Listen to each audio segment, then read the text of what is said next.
A moment of silence for the previous reigning king of the foam flinging hobby, BuzzBee. Those of you nowadays have no idea what you've been missing, but when you wanted something wacky, 200 plus FPS with minimal modding experience, that was what BuzzBee was for. As a kid, for some reason, I thought air-powered blasters were dumb, but back in like the late 90s, early 2000s, pretty much every single Nerf blaster was some kind of air pumped thing. Little did I know, those were the actual best blasters ever. You see, most of those blasters had air tanks that were pretty reasonably sized or could take a lot of pressure, but they used what was called an overpressure release valve, usually found within the pump of the blaster itself. If you were to disable this overpressure release valve, you could pump that tank up to pressures it really wasn't supposed to be up to. And a simple trip to the hardware store got you the barrel material you would need to make a foam dart shoot really far. And then BuzzBee and pretty much everybody, with the exception of NERF recently with the Moto Blitz, which is why it's one of the best blasters ever, stopped making air pressure blasters. So let's go back to 2010 for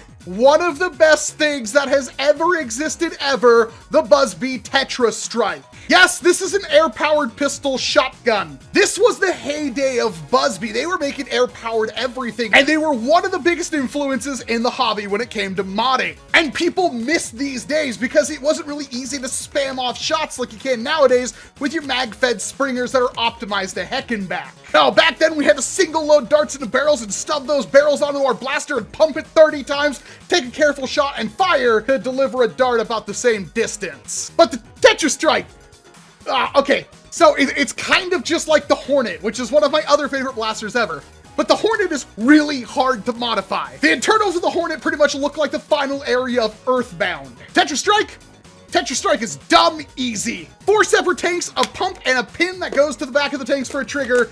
And it actually does each one of these as a different tank. Yeah, that's right. You can actually fire each one of these barrels off one after another, or just quickly pull the trigger for all 4 to detonate at once. And of course, you know it fired the lovable BuzzBee suction dart, which is not a very good dart. It's never, ever been a very good foam dart, but they existed, and they were cheap, and when I went to Dart Wars back in the day, it was basically the only viable ammo type. Load 4 darts into your barrels, and then just start pumping. How many pumps? I don't know. We'll give it enough from this very short stroke pump. It is tiny, but we're ready to go. We'll just fire all 4 of these at once. And you just drilled somebody 4 times. Pump it up again, and pull the trigger slowly. Yeah, well, there's always going to be that issue with the horribly designed BuzzBee dart posts, but you get the idea. This thing's a freaking pocket shotgun. So obviously today those velocities are practically nothing. They're more on par with stock N-Strike. This was pre-NERF Elite, but obviously plug the pump, re-barrel it, and suddenly you can hit shots up to 120 FPS, and that was over a decade ago. With the technology we have now, you could probably do so much worse. That made the Tetra-strike not only a comparable sidearm, because, you know, it did a lot of cool things, but you can also primary this thing if you really wanted to. Now, obviously, these are not the biggest air tanks ever, so it doesn't compete with actual true air-powered primaries that can hit upwards of 300 to 400 FPS. Yes, that is a thing. Have you never heard of a single Titan? They were banned for a reason. Single Titans aren't even good air tanks. Big tank, but really small release hole. You don't get as much air pressure as you need. But 4 shots in something that practically weighs nothing, compact, easy to use, rapid fire if you need it.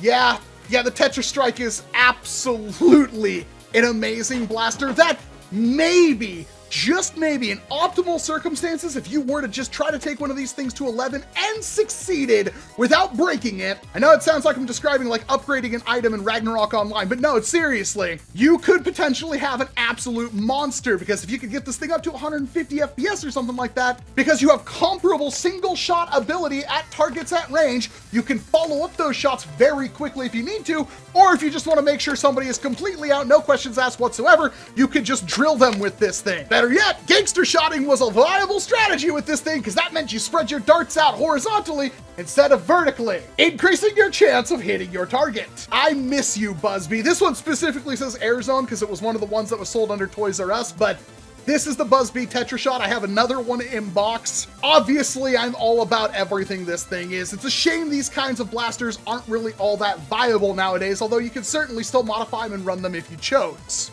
But this is just one of those examples of things that, like, BuzzBee used to be amazing. They used to be one of the best. Now they're kind of the punchline, and they barely made any blasters these last couple of years, and most of them are reshells or things that are just not very good anymore. And when it came to air-powered blasters, BuzzBee was king. I mean, the handle is even kind of comfortable.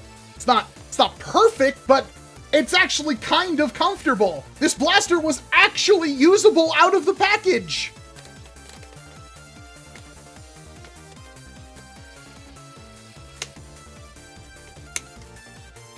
Well, now I obviously gotta shove short darts down there. Yeah, I wasn't exactly expecting to break those off so easily with my finger, but I guess that's what happens when you have a blaster that's this old.